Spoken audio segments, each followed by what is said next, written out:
Bildiğiniz kimi 4 sentyabrın 4'ü 5'i ikinci ildir ki uşaqlar arası Respublika çempionatı keçirilir və onların arasında seçim oldu ki, hansı uşaqlar ki noyabrın 9'u Yunanistanın Atina şəhərində uşaqlardan ibarət Avropa çempionatı keçiriləcək və ayın 22'sindən 27'sinə qədər sentyabrın birinci təlim məşq toplanışımızdır. Və bu təlim məşq toplanışına yenə uşaqlar seçilecek. İkinci və üçüncü təlim məşq toplanışında bilinecek ki, hansı uşaqlar bizi Avropa çempionatında təmsil edəcək. Bugünkü gün biz elan eləmişdik ki, Respublika çempionatında 1, 2 və 3-cü yerlər tutan idmançılar təlim məşqlərdə iştirak edəcəklər. İndi hal-hazırda 60'dan yuxarı uşaqlar məşq ilə təlim məşqlərdə iştirak edirlər və bu da o deməkdir ki, bugünkü gün taekwondo uşaqlar çox maraqlanırlar.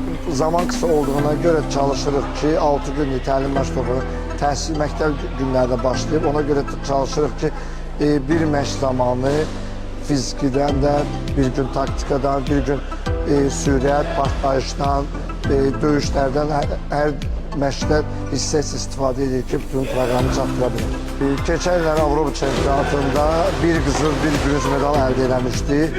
Çalışırıq ki, bu dəfə inşallah ki, nəticəmizi daha da uğurlu edək. Azərbaycan Taekwondo Federasiyası rəhbərinə təşəkkürümüzü bildiririk ki, təlim məşq toplanışının yaradılmasında bizə böyük köməyi göstərir.